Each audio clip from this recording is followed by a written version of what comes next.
कहा था कि आज के से लेकर के पिछले जितने भी साक्षरता परीक्षा जो हुआ है उसका क्वेश्चन और उसकी आंसर लेकर के, क्योंकि काफी सारे प्रश्न ऐसा है जो रिपीट किया जा रहा है और बार बार रिपीट किया जा रहा है। तो उस रिपीट किए हुए प्रश्नों को आप देखेंगे तो क्या होगा कि आपका आने वाले जो परीक्षा है, चाहे आप साक्षरता परीक्षा दे दिए हो तभी भी आपके लिए बहुत इंपॉर्टेंट है, और चाहे आप परीक्षा देने वाले हो तब तो बहुत ज्यादा इंपॉर्टेंट से इंपॉर्टेंट तो हो ही जाता है। अगर आप फॉर्म नहीं भरे हैं, बाद में फॉर्म भरने वाले हैं, तभी भी ये आपके लिए जरूरी हो जाता है कि ये प्रश्न को देखेंगे तो आपका एक लेवल समझ में आएगा कि प्रश्न पूछा कैसे जा रहा है। जैसे कि परीक्षा जो शुरू हुआ है वो 26/2/2024 से स्टार्ट हुआ, ठीक है, और ये परीक्षा आज तक जो है 1/3/2024 तक ये लगातार चल रहा है। जैसे कि फर्स्ट पाली में चला है, सेकेंड पाली में, ठीक है, ये दो दो पाली में परीक्षा चलाया जा रहा है। तो इसका उत्तर क्या होगा, यहां पर जो पूछा जा रहा है इसका सही उत्तर आप लोग को देना है, जैसे कि यहाँ पर लिखा गया है, ठीक है। तो यहाँ पर अब आपको उत्तर देने की जरूरत नहीं है, बस ये है कि आप लोग कमेंट करके ये बता सकते हैं कि आपका जो एग्जाम हुआ था उसमें कैसा प्रश्न रखा गया था या कौन सा प्रश्न रखा गया था। आप लोग ये बता सकते हैं इसलिए क्योंकि आप अगर कमेंट करके बताएंगे तो बाकी लोगों को भी मदद मिलेगा, इसलिए क्योंकि हम जो देते हैं या हमारे तरफ से या कोई भी यूट्यूबर जो होता है जो क्वेश्चन देता है वो कोई बोर्ड की तरफ से नहीं आता है, वो स्मृति पर आधारित होता है, यानी कि आप ही लोग याद करके आते हैं, एग्जाम देते हैं और याद करके आते हैं और बताते हैं, तो उसको आपके बीच रखा जाता है, ठीक है, वही होता है, इससे ज्यादा कुछ नहीं होता है। तो हमारे बीच जितना क्वेश्चन आया या किसी के पास जितना क्वेश्चन आता है वही बात को रख पाते हैं। तो आप लोगों के मन में जो क्वेश्चन चल रहा होगा कि ये क्वेश्चन पूछा गया था, ये क्वेश्चन पूछा गया था, ये क्वेश्चन पूछा गया था, तो उसको भी कमेंट कीजिए। उस प्रश्नों के उत्तर भी आप लोगों के बीच अगर इसमें नहीं शामिल होता है तो उसको हम शामिल किए करेंगे और उसको भी बताएंगे, ये बहुत इंपॉर्टेंट है। तो इसीलिए इसका ध्यान में रखिए आप लोग। मैं आप लोगों से निवेदन करता हूं कि आप लोग अगर एग्जाम दे दिए हो और प्रश्न देख रहे हैं अभी, तो जरूर आप लोग कमेंट करके बताइएगा इसके अलावा और कोई प्रश्न है क्या, तो उसका उत्तर यहाँ पर दिया जाएगा। शुरुआत करते हैं सबसे पहला प्रश्न से। यहाँ पर प्रश्न जो लिखा था ये आज के प्रश्न है, इसको पहले देख लिया जाए कि किस राज्य के अंतरराष्ट्रीय सीमा जो है 3 देशों से लगती है। बहुत इंपॉर्टेंट बात है। प्रश्न दो तरीके का होता है, एक प्रश्न पूछा जाता है कि कौन सा ऐसा राज्य है जो 3 तरफ से जो है घिरा हुआ है, किससे, अंतरराष्ट्रीय सीमा से। तो 3 तरफ से घिरा हुआ है अंतरराष्ट्रीय सीमा से, एक एक सवाल ये उठता है कि वो कौन सी राज्य है जिसको जो है 3 अलग अलग देशों के द्वारा उसको घेरा गया है। तो ये दो दो अलग अलग सवाल हो गया। तो यहां पर जो पूछा गया था कि किस राज्य है, कौन सी राज्य है जो अंतरराष्ट्रीय सीमा के 3 देशों से अलग अलग घिरा हुआ है, तो ये पश्चिम बंगाल है जो 3 अलग अलग देशों से ये घिरा हुआ है। जैसे कि ये भूटान से घिरा हुआ है, म्यांमार से घिरा हुआ है, और इसी तरीके से जो एक तरफ चले जाएंगे तो बांग्लादेश से भी घिरा हुआ है। तो ये पश्चिम बंगाल है जो 3 अलग अलग देशों से घिरा हुआ है। इसी तरीके से एक प्रश्न जो बनता है 3 तरफ से घिरा हुआ है, तो 3 तरफ से घिरा हुआ त्रिपुरा होता है जो बांग्लादेश के सीमाओं से जो है 3 तरफ से वो घिरा हुआ है त्रिपुरा। तो प्रश्न इस तरीके से जो घुमा करके रखे जाते हैं और इस तरीके से प्रश्न जो है पूछा जाता है, ठीक है। तो यहां पर जो है इसका सही उत्तर ये हो जाएगा। फिर आज जो प्रश्न पूछा गया था, आज का प्रश्न ये है कि भारत, यहां पर लिखा है अभाज्य संख्या किसी संख्या का कितना गुणनखंड होता है। अभाज्य संख्या जो है किसी संख्या के कितना गुणनखंड होता है। ये प्रश्न जो है ये दूसरा बार पूछ लिया गया। ये प्रश्न जो है पहले भी पूछा गया था और ये दूसरा बार पूछा गया। पहले पूछा गया था कि अभाज्य गुणनखंड जो होते हैं उसका कितना गुणनखंड होता है, 2 3 4 5 कितना होता है। यहां पर पूछा गया कि एक अभाज्य संख्या है उसका कितना गुणनखंड हो सकता है, ये प्रश्न पूछा गया। तो कोई भी अभाज्य गुणनखंड होता है उसका केवल और केवल 2 गुणनखंड होता है। और 2 गुणनखंड कैसे होता है, जैसे कि मान गए लिखे हम 5, तो 5 का कितना गुणनखंड होगा, 5 का 2 ही गुणनखंड हो सकता है, 5 होगा और गुना करेंगे तो 1 होगा। तो 5 और 1 हुआ तो एक ये हो गया गुणनखंड और एक ये हो गया गुणनखंड, मतलब 2 ही गुणनखंड होता है अभाज्य गुणनखंड का, इससे ज्यादा कोई गुणनखंड इसका नहीं होता है। तो प्रश्न इसका रिपीट करें तो ध्यान में रखिएगा, इससे पहले भी रिपीट किया है और ये प्रश्न रिपीट है, पहले पूछा जा चुका है फिर से यहाँ पर पूछे हुआ है। तो प्रश्न रिपीट हो रहा है, इसीलिए आप लोग के बीच जो है प्रीवियस क्वेश्चन लेकर आ रहे हैं जो एग्जाम में पूछा जा चुका है, ताकि आप लोग इसका उत्तर दीजिए और आप लोग समझ करके रहिए अगर एग्जाम देने वाले हैं तो, और साथ ही साथ एग्जाम दे चुके हैं तभी भी यहाँ पर देख सकते हैं। तीसरा प्रश्न जो पूछा गया था कि कौन से पदार्थ को मिट्टी के तेल में संग्रहित किया जाता है। अब प्रश्न कई तरीके से पूछा जाता है, ये कभी कभी ये पूछा जाता है कि बताइए कि वो कौन सा पदार्थ है जो मिट्टी के तेल में रखे जाते हैं। यहां पर रखा गया कि संग्रहित किए जाते हैं, शब्दों के हेर फेर कर दिया। कभी कभी ये पूछा जाता है कि वो कौन सी पदार्थ है जो वायु के संपर्क में आने पर जल जाता है। तो उसका सही उत्तर क्या हो जाएगा, उसका सही उत्तर होगा सोडियम। तो सोडियम के बारे में कई तरीके से घुमा घुमा के प्रश्नों को रखा जाता है, तो इसका सही उत्तर आप लोग याद रखिएगा। कभी कभी यह पूछा जाता है कि सोडियम को वायु के संपर्क से बचाने हेतु कहां पे रखा जाता है? तो हो सकता है आगे आने वाला जो परीक्षा उसमें ये पूछ लिया जाए। ठीक है, किस पदार्थ में रखा जाता है सेफ रखने के लिए? तो वो होता है मिट्टी के तेल में रखे जाते हैं, या ये पूछा जा सकता है कि मिट्टी के तेल में संग्रहित किया जाता है, वो कौन सी पदार्थ है? तो ऑप्शन नंबर इसका क्या हो जाएगा? सोडियम हो जाएगा। फिर बढ़ते आज जो प्रश्न पूछा गया था, इस तरीके का प्रश्न ये बार बार पूछा जा रहा है, ऐसे प्रश्न जो है बार बार पूछा जा रहा है ये। तो ऐसे प्रश्नों पर आप लोग फोकस कीजिए, ध्यान रखिए, बार बार आप लोग देखने की कोशिश कीजिए। असल में क्या होता है कि इसका जो प्रश्न जो होता है वो बोर्ड मार्क्स से संबंधित प्रश्न होता है, बोर्ड मार्क्स से संबंधित प्रश्न होता है। और ये बोर्ड मार्क्स से संबंधित प्रश्न इसलिए पूछा जा रहा है, इसलिए क्योंकि बार बार ये प्रश्न आता है, बार बार आपको बच्चे को पढ़ाने को मिलता है। ठीक है, इसीलिए बोर्ड मार्क्स से प्रश्न पूछा जाता है। जैसे कि यहाँ पर बोर्ड देखेंगे तो ब्रैकेट हो जाएगा, ऑफ देखेंगे तो का हो जाएगा, या ऑफ वाला जो गुन्ना हो जाएगा। फिर यहाँ पर इसके बाद शुरू होता है आपका डिवाइड से शुरू हो जाता है, जो आप देखते हैं।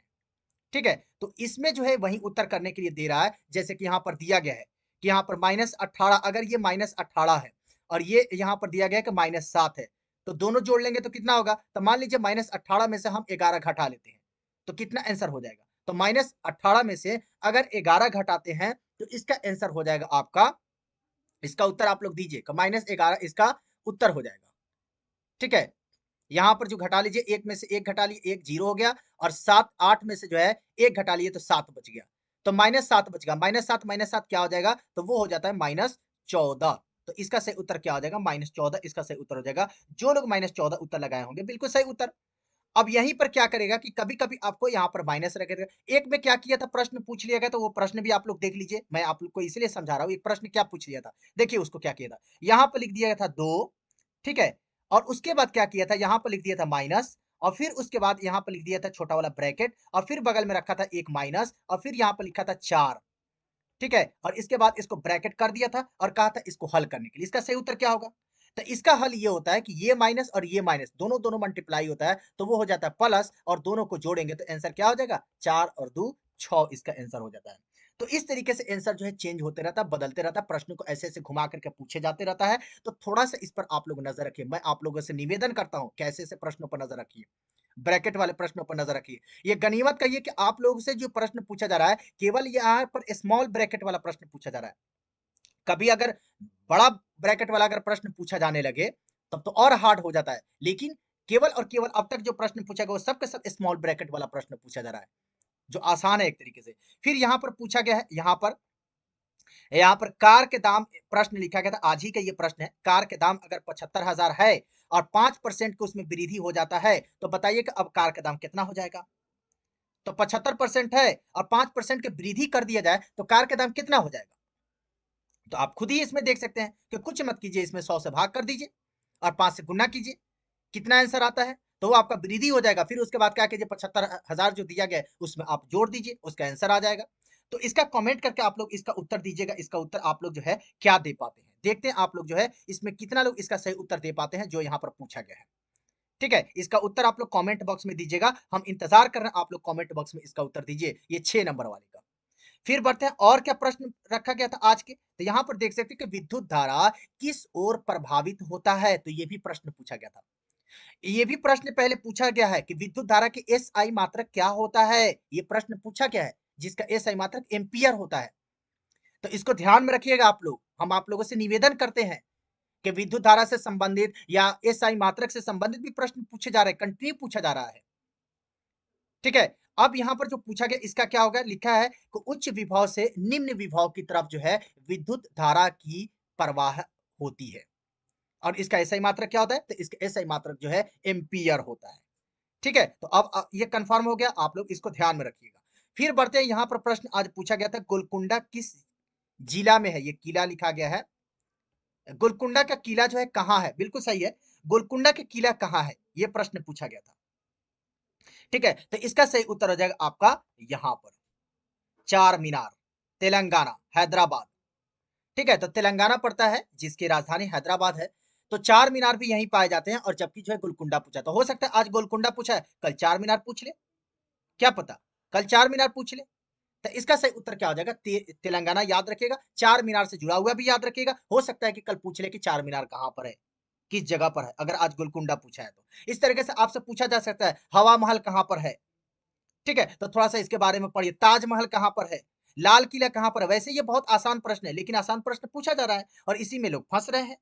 तो लाल किला सब लोग जानते हैं, ठीक है, तो याद रखिएगा। फिर बढ़ते हैं नीचे की तरफ। ये प्रश्न पूछा गया था आज, 80 डिग्री कोण का जो है संपूरक कोण क्या होता है? ये भी प्रश्न पूछा गया था। अब 80 डिग्री कोण है, उसका संपूरक कोण क्या होगा? ठीक है, तो इसका आंसर क्या देंगे? तो इसका आंसर यही देंगे कि 180 डिग्री बराबर संपूरक कोण होता है। अगर 80 डिग्री पूछा जा रहा है, उसके संपूरक बनाना है, तो आप 100 डिग्री जोड़ दीजिए। ठीक है, 180 डिग्री हो जाएगा, संपूरक हो जाएगा, तो ऑप्शन क्या हो जाएगा? इसका सही उत्तर हो जाएगा यहां पर। फिर इसी तरीके से कभी कभी आपसे पूछा जा सकता है पूरक कोण क्या होता है? तब पूरक कोण क्या कहते हैं, किसको कहते हैं, कितना डिग्री कोण को पूरक कोण कहते हैं? आप लोग कमेंट बॉक्स में कमेंट करके बताइएगा, देखते हैं कितना लोग इसका उत्तर दे पाते हैं। पूरक कोण किसको कहते हैं, कमेंट करके कमेंट बॉक्स में बताइएगा। ठीक, फिर इसके बाद हम आगे बढ़ते हैं। यहां पर प्रश्न जो रखा गया था कि 200 प्लस 30 प्लस 5 प्लस 2/2 और प्लस 9/10, अब पूछा गया था इसका उत्तर क्या होगा? आप लोग इसका कमेंट बॉक्स में कमेंट दी उत्तर दीजिए। हम आप लोगों से कम ये इजी इजी प्रश्न है, तो इसका आंसर भी लिखे। मुझे नहीं लगता है कि आप लोग इसका नहीं बना सकते। आप लोग कमेंट करके इसका उत्तर दीजिएगा कि इसका सही उत्तर क्या हो जाएगा। ठीक है, तो आना शुरू हो गया। अमित कुमार 90 बता रहा है, बिल्कुल 90 बता रहा है। यहां पर इसका उत्तर दीजिए। 10वां नंबर प्रश्न का सही उत्तर क्या हो जाएगा? बहुत आसान प्रश्न पूछा गया था, ये आज ही का प्रश्न है, ये फर्स्ट सिटिंग में पूछा गया था।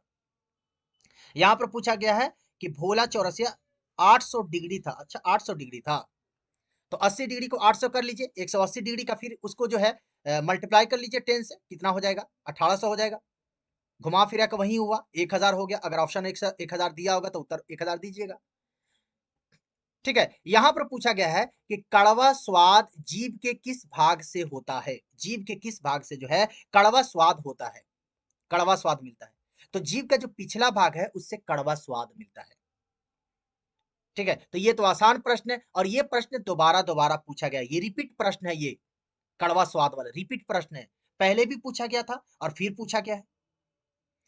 फिर यहां पर देखेंगे तो प्रश्न पूछा गया कि वसा पाया जाता है, किसमें पाया जाता है वसा? ये प्रश्न पूछा गया था, वसा किसमें पाया जाता है? तो दूध, दही, मछली, अंडा, मूंगफली, इस सब में जो है वसा पाया जाता है। ये सब में जो है वसा पाया जाता है, बिल्कुल सही उत्तर। तो इसका उत्तर आप लोग दे दीजिएगा। इसका उत्तर जो लोग भी दे रहे हैं, वसा पाया जाता है कहां पर पाया जाता है? तो दूध, दही, मछली, अंडा, मूंगफली, ये सब में जो है वसा पाया जाता है। ठीक है, अब बढ़ते हैं नीचे की तरफ। और क्या प्रश्न पूछा गया था? ये प्रश्न पूछा गया था एक इंग्लिश में। ऐसे ऐसे प्रश्न रखा जा रहा है, इसको ध्यान में रखिएगा। ठीक है, लिखे हुआ है कि वेलकम टू कमिंग में कौन सा टेंस है? ये प्रश्न पूछा गया था कि वेलकम टू कमिंग में जो है कौन सा टेंस है? अब आप लोग कमिंग शब्द का जब इस्तेमाल करते हैं तो फिर क्या हो जाता है? तो टेंस पूछा गया था। तो कमिंग शब्द जहां भी आईएनजी का इस्तेमाल होता है, प्रेजेंट कंटिन्यूअस टेंस होता है। बाकी उसमें क्या ऑप्शन दिया था? ठीक है, टेंस के अलावा भी कोई ऑप्शन दिया था, उसको आप लोग को देखने की आवश्यकता है। फिर जस्ट बढ़ते हैं नीचे की तरफ। ये प्रश्न का उत्तर क्या होगा कि अंतरिक्ष में दुनिया का पहला व्यक्ति कौन गया था? ये प्रश्न पूछा गया था, अंतरिक्ष में दुनिया का पहला व्यक्ति कौन गया था? यूरी गागरिन गया था, बिल्कुल सही उत्तर, ऑप्शन नंबर ये हो जाएगा। जबकि ये प्रश्न एक बार और पूछा जा चुका है कि भारत के पहला व्यक्ति कौन गया था अंतरिक्ष में? तो राकेश शर्मा के बारे में बताया जा चुका है, जैसे कि आप लोग देखे होंगे। ठीक है, अब बढ़ते हैं नीचे की तरफ। ये प्रश्न पूछा गया था कि घड़ी का समय किस प्रकार की गति होता है? घड़ी के समय में किस प्रकार की गति होता है? तो घड़ी के जो समय चलता है, तो उसका कई तरीके से प्रश्न आपसे पूछा जा सकता है। जब घड़ी के प्रश्न शुरू हुआ है, तो हो सकता है ये प्रश्न बार बार आएगा घड़ी से जुड़ा हुआ। तो घड़ी के प्रश्न जो होता है, इसका संबंधित जो प्रश्न होगा वो वृत्तीय गति करता है। इसकी गति कैसा होता है? वृत्तीय गति होता है। एक और घड़ी होता है जो कभी आप लोग देखे होंगे, बहुत पुराना टाइम में इस तरीके के घड़ी हुआ करती थी, ऐसे घड़ी हुआ करती थी। मैं एक बार आपको बता देता हूं, ऐसे। ठीक है, यहां पर उसका जो है ये टाइम दिया रहता था, और यहां पर एक एक जो है घंटी लगी हुई रहती थी, और इस तरीके से वो रहता था और हिलते रहता था वो ऐसे। लेकिन जब ऐसे पूछ ले इस तरीके का प्रश्न ये वाले घड़ी के बारे में, तो इसकी जो गति जो होती है वो दोलन गति करती है। कौन सी गति करती है? दोलन गति करती है। ये वाला जो गति करता है वो कौन सा घड़ी के सुई है? वो घड़ी के सुई जो है वो वृत्तीय गति करता है। तो पूछा जा सकता है, प्रश्न जैसे पूछेगा वैसे इसका उत्तर जो है आप लोग दीजिएगा। फिर यहां पर पूछा गया है कि घुमावदार लंबाई मापने में किसका प्रयोग होता है? घुमावदार लंबाई को अगर मापना है तो किसका प्रयोग करेंगे? तो ऑप्शन उसमें दिया था, इंची टेप का प्रयोग करेंगे, धागा का प्रयोग करेंगे, कागज का प्रयोग करेंगे, किसका प्रयोग करेंगे? तो इसका सही उत्तर हो जाएगा कि धागा का प्रयोग किया जाता है। इसका सही उत्तर ये हो जाएगा, धागा का प्रयोग किया जाता है। फिर जस्ट बढ़ते हैं तो यहाँ पर जो प्रश्न पूछा गया था कि ब्लैक बोर्ड की आकृति कैसी होती है? ब्लैक बोर्ड की आकृति कैसी होती है? तो ऑप्शन दिया है यहाँ पर आयताकार होती है, फिर और भी कई सारा वहां पर दिया था, घनाकार होती है, घनाकार होती है। तो इसका सही उत्तर होगा कि ब्लैक बोर्ड की जो आकृति होती है वो आयताकार होती है। ब्लैक बोर्ड की आकृति कैसी होती है? आयताकार होती है, बिल्कुल सही उत्तर। तो जो लोग भी उत्तर दे रहे हैं, फिर प्रश्न क्या पूछा गया था? प्रश्न पूछा गया था बिहार के पश्चिम में क्या है? ये प्रश्न पूछा गया था, बिहार के पश्चिम में जो है क्या है? प्रश्न ये पूछा गया था। तो बिहार के बारे में थोड़ा सा याद कर लीजिए, ठीक है? तो ये हो गया आपका, मान लीजिए ये आपका ऐसे हो गया, ये दिशा हो गया। लेकिन बिहार से संबंधित अगर बात करें तो इस तरीके से बिहार के ये बढ़ेंगे तो ऐसे आता है बिहार के जो आपका नक्शा होता है। तो ऊपर हो गया जो उत्तर में, नीचे हो गया जो आपका दक्षिण में, फिर इसी तरीके से यहां पर बढ़ेंगे तो आप बढ़ जाइए इसी तरीके से पूरब में, ठीक है? और फिर हम बढ़ेंगे तो यहां पर ये पश्चिम हो जाएगा। अब ये पूछा गया था ये प्रश्न कि बिहार के पश्चिम में क्या है, ठीक है? तो बिहार के पश्चिम में आपका उत्तर प्रदेश है, जिसको यूपी के नाम से जाना जाता है, उत्तर प्रदेश यूपी है। फिर पूछा जा सकता है कहीं कि बिहार के पड़ोसी देश कौन सा है? ये प्रश्न पूछा जा सकता है। तो नेपाल हो जाएगा पड़ोसी देश, ये प्रश्न संभावना है 100% की ये प्रश्न बनेगा आपसे। बिहार के पूरब में क्या है? पश्चिम बंगाल है। और बिहार के दक्षिण में क्या है? झारखंड है। तो इसको याद रखेंगे, एग्जाम के पॉइंट ऑफ व्यू से बहुत बहुत ज्यादा इंपॉर्टेंट है। ये प्रश्न पूछा जा सकता है आपसे, जैसा कि आज प्रश्न पूछा गया पश्चिम में क्या है, तो कल प्रश्न पूछा जा सकता है दक्षिण में क्या है या पूरब में क्या है, ठीक है? फिर बढ़ते हैं तो ये प्रश्न जो दिया गया है उसको देखिए कि पाकिस्तान भारत के बीच कौन सी सीमा रेखा है? पाकिस्तान भारत के बीच के कौन सी सीमा रेखा है? तो ये प्रश्न पूछा जा सकता है, पूछा गया है, इसको याद रखिएगा कि भारत और चीन के बीच के सीमा रेखा को क्या कहते हैं। तो आप लोग कमेंट बॉक्स में इसका कमेंट करके बताइए कि भारत और चीन के बीच के जो सीमा रेखा है उसको क्या कहते हैं, कमेंट करके आप लोग बताइएगा। वैसे जो है भारत और पाकिस्तान के बीच के सीमा रेखा को क्या कहा जाता है? रेड क्लिप रेखा कहा जाता है, रेड क्लिप रेखा। लेकिन इसमें और भी पूछा जा सकता है, पाकिस्तान की जगह ये रखा जा सकता है कि बांग्लादेश और भारत के बीच के सीमा रेखा को क्या कहा जाता है, प्रश्न को घुमाने के लिए ये पूछा जा सकता है।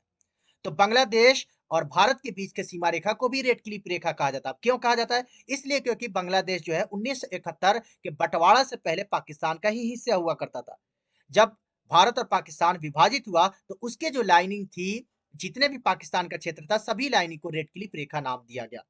तो वही हिस्सा बांग्लादेश जो पाकिस्तान के हिस्सा हुआ करता था, तो उसका भी नाम क्या किया गया? रेड क्लिप नाम रख दिया गया, रेड क्लिप रेखा। तो इसको याद रखेंगे।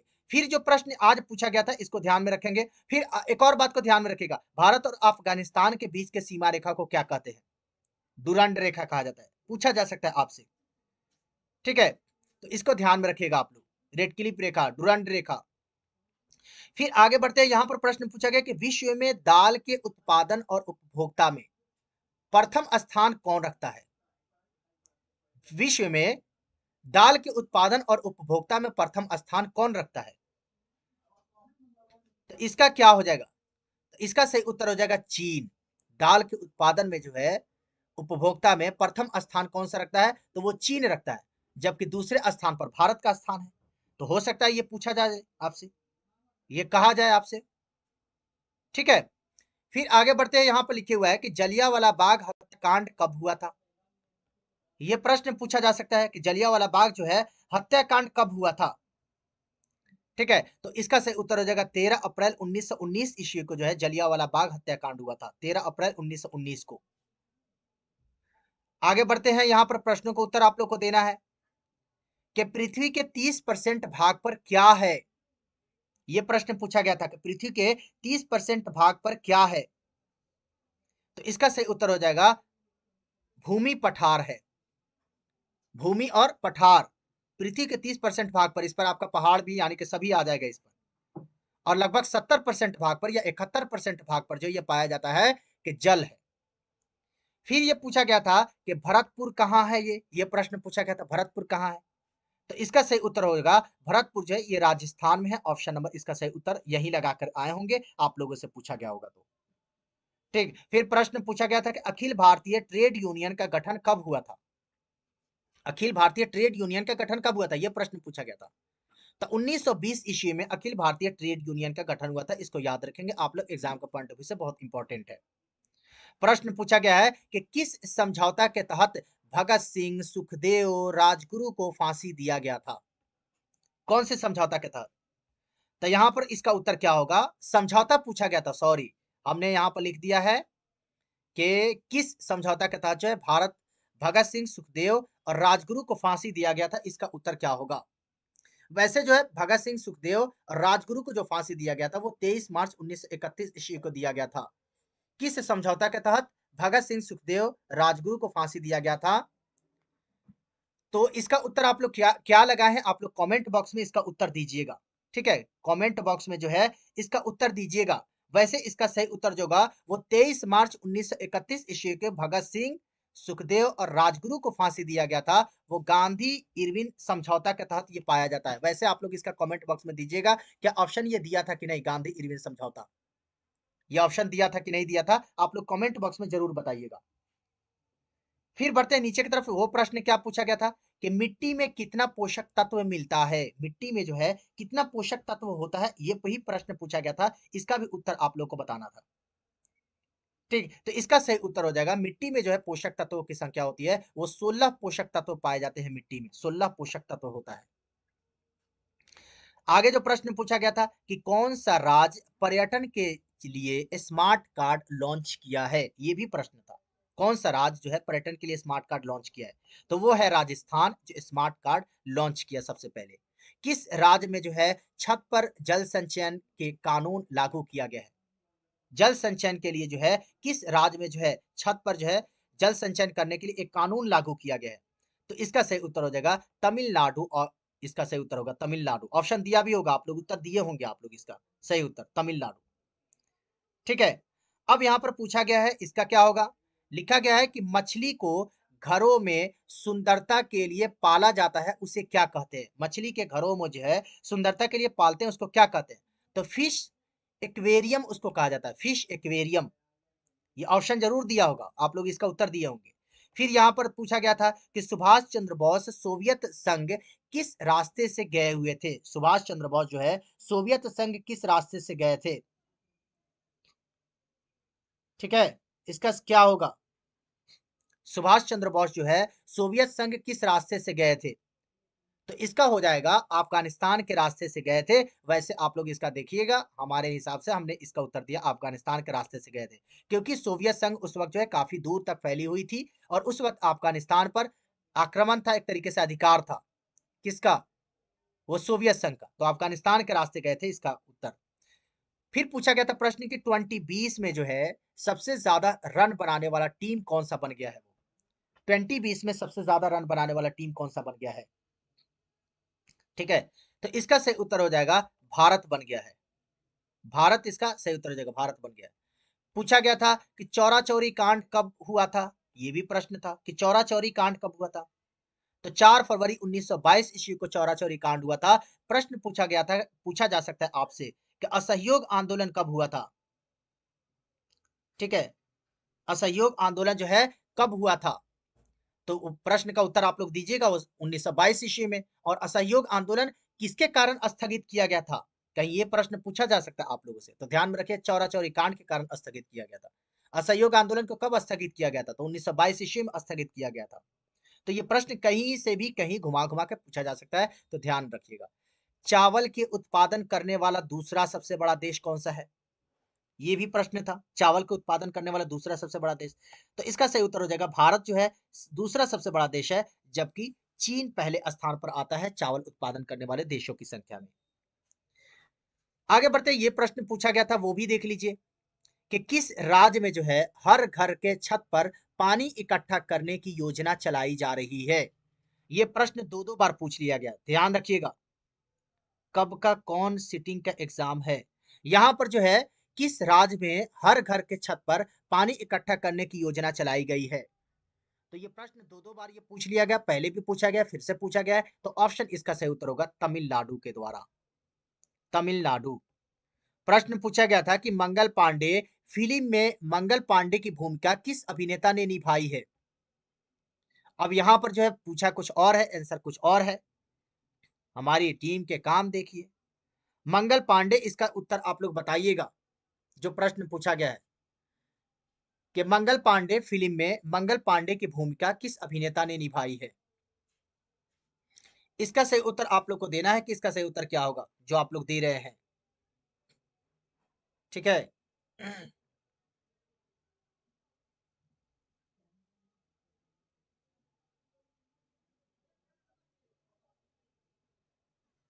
इसका उत्तर आप लोग बताइएगा कि मंगल पांडे फिल्म में जो है अभिनेता का रोल किसने निभाया था? अभिनेता का रोल जो है किसने निभाया था, इसका सही उत्तर आप लोग को देना है।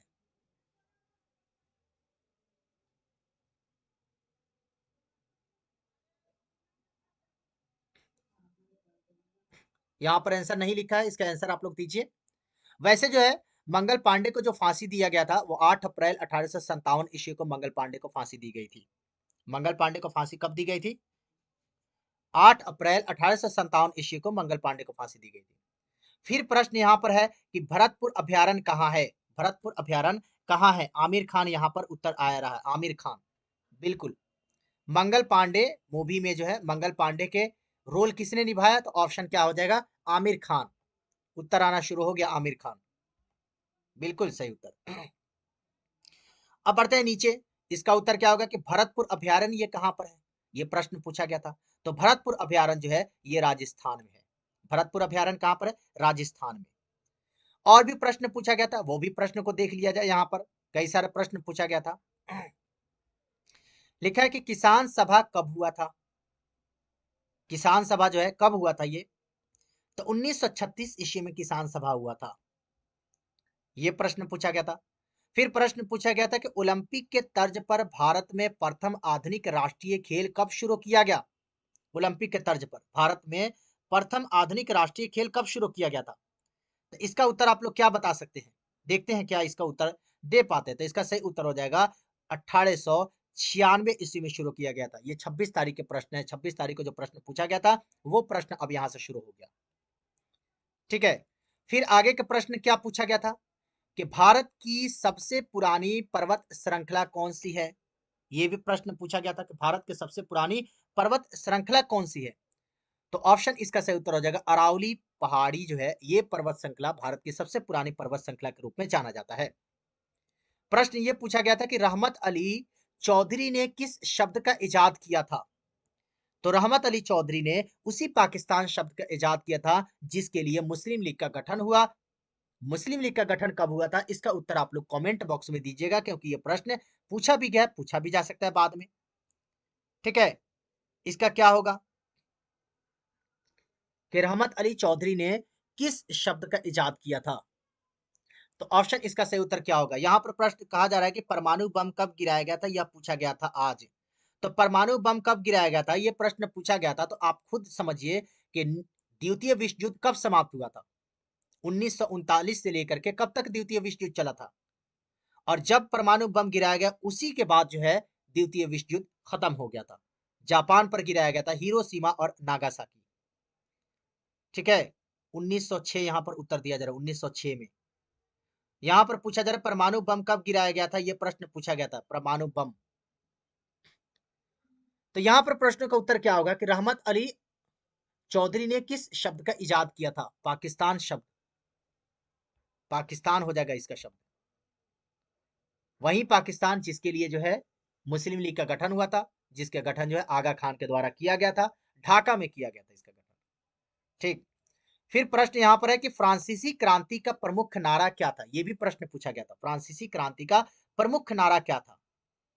तो इसका सही उत्तर क्या होगा? फ्रांसीसी क्रांति का प्रमुख नारा था स्वतंत्रता, समानता और बंधुत्व, जिसको जो है हमारे संविधान में लिया भी गया है। हमारे संविधान के आप पढ़ते भी हैं कि स्वतंत्रता, समानता और बंधुत्व को जो है किस देश के संविधान से लिया गया है? तो याद रखिएगा फ्रांस से लिया गया है। प्रश्न और पूछा गया था कि तम्स पुस्तक के लेखक कौन है? तम्स पुस्तक के लेखक कौन है? जो एग्जाम दिए हैं वो पास कर जाएंगे और जाने के लिए तैयार रहें। तो इसका सही उत्तर क्या होगा? भीष्म साहनी। भीष्म साहनी इसका सही उत्तर हो जाएगा। प्रश्न ये पूछा गया था कि कांग्रेस के त्रिपुरा अधिवेशन में सुभाष चंद्र बोस ने किसे हराया था? कांग्रेस के त्रिपुरा अधिवेशन में, ठीक है, कांग्रेस के त्रिपुरा अधिवेशन में सुभाष चंद्र बोस ने किसे हराया था, ये भी प्रश्न।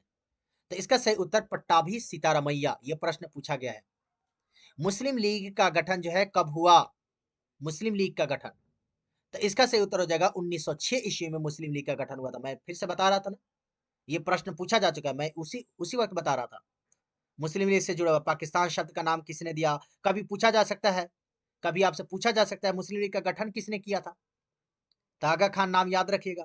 कहां पर किया गया था? तो ढाका में किया गया था। ढाका कहाँ है अभी? वर्तमान में अभी बांग्लादेश की राजधानी है वो। पहले कहाँ था? तो पहले वो पाकिस्तान का हिस्सा हुआ करता था। 1971 ईस्वी में ढाका विभाजित हुआ, यानी कि वो बांग्लादेश विभाजित हुआ। यहां पर प्रश्न पूछा गया है कि सबसे महत्वपूर्ण औद्योगिक लौह अयस्क कौन सा है? यह भी प्रश्न पूछा जा चुका है, सबसे महत्वपूर्ण औद्योगिक लौह अयस्क कौन सा है?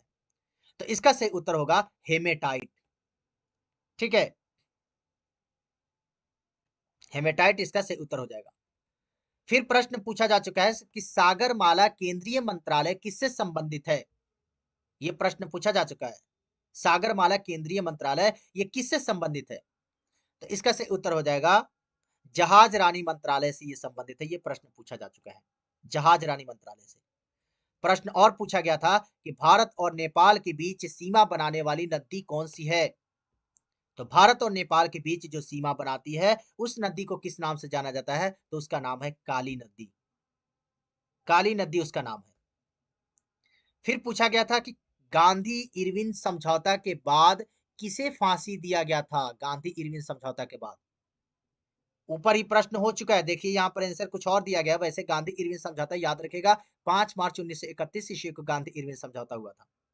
और ऊपर प्रश्न आपसे पूछा जा चुका है कि सुखदेव, भगत सिंह, इन सभी को फांसी कब हुई थी, ठीक है, तो उन सभी को कब फांसी हुई थी आप लोग कमेंट करके बताइएगा, क्योंकि ऊपर हम आंसर बता चुके हैं इसका।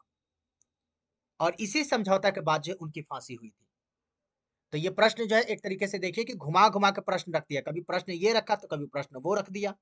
कभी क्या कहते हैं, गांधी इरविन समझौता के बाद किसे फांसी दिया गया, और ऊपर पूछा गया था कि भगत सिंह और इनको फांसी दिया गया था, किस वजह से फांसी दिया गया था, किस समझौता के बाद फांसी दिया गया था। तो प्रश्नों को देखिए, उसी ऑप्शन को घुमा दिया, उसी प्रश्न को पूछ लिया, रिपीट कर दिया, बार बार घुमा दिया। तो इसीलिए ये प्रश्न देखना बहुत जरूरी हो जाता है आप लोग अगर देने वाले एग्जाम तो। फिर प्रश्न क्या पूछा गया था कि 1992 का पृथ्वी शिखर सम्मेलन ब्राजील के किस शहर में आयोजित हुआ था? तो इसका सही उत्तर हो जाएगा Rio de Janeiro, Rio de Janeiro इसका सही उत्तर हो जाएगा। जो लोग भी इसका उत्तर दे रहे हैं ये रियो डी जेनेरियो। प्रश्न और क्या पूछा गया था वो भी जरा देख लिया जाए। कि प्रश्न पूछा गया था कि हंटर आयोग के एकमात्र भारतीय सदस्य कौन थे? हंटर आयोग के एकमात्र भारतीय सदस्य कौन थे, ये प्रश्न पूछा गया था। तो इसका भी उत्तर आप लोग दे सकते हैं आसानी से कि इसका हो जाएगा जगत नारायण भी होगा। और एकमात्र पूछा गया था, गलती है इसलिए क्योंकि इसमें 3 लोग थे, तो एक और थे साहबजाद सुल्तान भी थे, जगत नारायण और साहबजाद सुल्तान हंटर आयोग के अध्यक्ष। अब ये एक ऑप्शन दिया होगा तो हो सकता है जगत नारायण दिया होगा, बाकी सब ऑप्शन नहीं होगा, तो इसके आधार पर इसका उत्तर हो जाएगा जगत नारायण। प्रश्न और क्या पूछा गया था कि कौन सा राज्य 3 तरफ से पड़ोसी देशों से घिरा है? देखिए ऊपर क्या पूछा गया था कि कौन सा राज्य है जो 3 देशों से घिरा हुआ है। यहां पूछा गया कि कौन से राज्य जो है 3 तरफ से पड़ोसी देशों से घिरा है। तो 3 तरफ से पड़ोसी देशों से घिरा हुआ राज्य जो है वो आपका त्रिपुरा हो जाएगा। अगर ऑप्शन में त्रिपुरा देता है तो त्रिपुरा देंगे, पश्चिम बंगाल देता है तो पश्चिम बंगाल देंगे, अगर आपका सिक्किम देता है तो सिक्किम देंगे। ये तीनों राज्य होता है जो तीनों के तीनों आपस में 3 तरफ से घिरा हुआ पाया जाता है, ठीक है। पश्चिम बंगाल वो दूसरे हो गया, पश्चिम बंगाल तीनों तरफ से नहीं है, एक तरफ से 2 देश और एक तरफ से एक देश, इस तरह घिरा हुआ है। लेकिन 3 तरफ से घिरा हुआ लगातार तो वो त्रिपुरा है। प्रश्न और क्या पूछा गया था वो देख लीजिए यहां पर कि चाइना मैन शब्द का संबंध किस खेल से? ये भी प्रश्न पूछा जा चुका है, चाइना मैन शब्द का संबंध किस खेल से है? तो इसका उत्तर क्या हो जाएगा? तो चाइना मैन शब्द का संबंध जो है ये क्रिकेट से, ये प्रश्न पूछा जा चुका है। प्रश्न पूछा जा चुका है कि ऑपरेशन फ्लड किस क्रांति से संबंधित है? ये प्रश्न हो चुका है। और क्रांति से संबंधित काफी सारे प्रश्न हो चुका है कि श्वेत क्रांति किससे संबंधित है, प्रश्न पूछा जा चुका है कि भूरी क्रांति किससे संबंधित है, नीली क्रांति किससे संबंधित है, ठीक है, फूलों के उत्पादन है तो कौन सी क्रांति, ठीक है। ये प्रश्न कई बार पूछा जा चुका है, तो ये क्रांति से संबंधित प्रश्नों को अच्छे से पढ़ लीजिएगा। तो यहाँ पर क्या हो जाएगा कि ऑपरेशन फ्लड जो है ये किससे संबंधित है, तो श्वेत क्रांति से संबंधित है। और श्वेत क्रांति में डेयरी विकास मतलब दुग्ध उत्पादन ज्यादा से ज्यादा हो सके, इसके लिए प्रयास किया गया था। तो ये भी पूछा जा सकता है डेयरी विकास हेतु किस प्रकार के क्रांति चलाया गया था, ठीक है, ये प्रश्न पूछा जा सकता है आपसे। तो डेयरी विकास याद रखिएगा। वैसे श्वेत क्रांति बार बार पूछा गया है, हो सकता है डेयरी विकास से संबंधित जो प्रश्न पूछ ले कि कौन सा ऑपरेशन चलाया गया था डेयरी विकास के लिए या दूध के उत्पादन हेतु। और क्या प्रश्न हो सकता है कि बिहार में मुख्य किस प्रकार के वन पाए जाते हैं, मुख्यतः जो है बिहार में किस प्रकार के वन पाए जाते हैं, ये प्रश्न पूछा जा चुका है। तो इसका हो जाएगा आपका मिश्रित वन पाया जाता है यहाँ पर बिहार में, मिश्रित वन। प्रश्न ये पूछा गया था, वो भी हम बता देते हैं। लिखा है कि 15 अगस्त 1947 को दिल्ली में कौन मौजूद नहीं था या थे, कौन मौजूद नहीं थे। तो 15 अगस्त 1942 ईस्वी को जो है महात्मा गांधी मौजूद नहीं थे। देश में जो एक तरीके से दंगा फैली हुई थी उसको शांत कराने के लिए वो पश्चिम बंगाल में थे। तो इसका सही उत्तर होगा महात्मा गांधी। फिर प्रश्न क्या पूछा गया था कि बिहार के 38 जिलों में कितने प्रशासनिक प्रभाग है, ये पूछा गया था प्रश्न। तो एक बात का ध्यान में रखिएगा, एक प्रभाग होता है प्रशासनिक प्रभाग, ये पूछा गया है, प्रशासनिक जिला नहीं पूछा गया है। तो प्रशासनिक प्रभाग अगर आता है तो आपका 9 प्रभाग हो जाएगा। प्रशासनिक जिला अगर आता है तो आपका 38 जिला हो जाएगा। प्रशासनिक अनुमंडल अगर पूछता है तो 101 अनुमंडल हो जाएगा। तो इस तरीके से ध्यान में रखिएगा, कहीं हो सकता है एग्जाम में कुछ भी कर सकता है, आपसे कुछ भी तरीके से प्रश्न को घुमा के पूछा जा सकता है। प्रश्न ये पूछा जा चुका है, ये प्रश्न दो बार पूछ लिया गया, पहले भी पूछा गया और आज भी पूछा गया था या पिछले बार पूछा गया था। तो दो बार ये प्रश्न पूछा जा चुका है। बेलन के किनारों की संख्या कितना है, तो इसको याद रखेंगे, बेलन के किनारों की संख्या 2 है। कितना होता है, 2 होता है बेलन के किनारों की संख्या। जब किनारों की संख्या 2 होगी तो उसका सरफेस भी 2 होगा। अब देखिएगा उसका सरफेस 2 होगा, ये सरफेस 3 होगा, इसलिए क्योंकि नीचे ऊपर और बीच में होता है भाग। अब बढ़ते हैं, यहाँ पर प्रश्न पूछा गया था ये कि मूत्र का पीएच मान क्या होता है। तो वैसे मूत्र का पीएच मान जो होता है वो 6 होता है, लेकिन 6 जब होगा तो क्या होगा, तो वो अम्लीय हो जाएगा। 6 पीएच मान क्या होता है, अम्लीय होता है। यानी कि पीएच मान अम्लीय और क्षारीय कैसे होता है, तो इसको याद रखेंगे, अम्लीय क्षारीय पीएच मान कैसे तय होता है। तो 7 पीएच मान जो होता है ये शुद्ध पीएच मान माना जाता है। शुद्ध पीएच मान किसको कहते हैं, 7 को कहते हैं। 7 से अगर ऊपर की तरफ अगर बढ़ रहे हैं तो इधर की तरफ जाएंगे तो आपका क्षारीय होता है, और पीछे की तरफ अगर जाएंगे तो ये अम्लीय होता है। तो पीएच मान इसको याद रखेंगे, एग्जाम के पॉइंट ऑफ व्यू से इंपॉर्टेंट अगर पूछ ले तो 6, 5, 4, 3 ये सब अम्लीय होता है, जबकि 8, 9, 10 ये सबसे क्षारीय होता है। प्रश्न ये भी पूछा गया था कि गति को किसने प्रतिपादित किया था, तो गति को न्यूटन ने प्रतिपादित किया था। प्रश्न पूछा गया था कि डालमिया नगर बिहार के किस जिला में है, तो डालमिया नगर बिहार के रोहतास जिला में है, ये प्रश्न पूछा गया है। ठीक है, तो ध्यान में रखेंगे। फिर प्रश्न और क्या पूछा गया वो भी देख लीजिए आप लोग। तो यहां पर देख सकते हैं प्रश्न पूछा जा चुका है कि सीमेंट कारखाना बिहार के किस जिला में है, ये प्रश्न पूछा जा चुका है। तो सीमेंट कारखाना रोहतास जिला में है। महिला आंचल किसका रचना है, तो महिला आंचल फणीश्वर नाथ रेणु का रचना है। तो आज तक जो प्रश्न आज बनाया गया है, 2 दिनों का प्रश्न बनाया गया है, बाकी दिनों के प्रश्नों को हम लेकर के फिर आएंगे आपके बीच। तो हमारे बीच बने रहिए, चैनल को सब्सक्राइब करके जाइए, कमेंट करके बताइए आपके मन में कोई सवाल चल रहा हो जो आप आंसर देके आए हो और यहाँ पर प्रश्न पूछा गया है तो कमेंट जरूर कीजिएगा, उस प्रश्न को जरूर रखा जाएगा। तो बहुत शुक्रिया आप सभी का, धन्यवाद।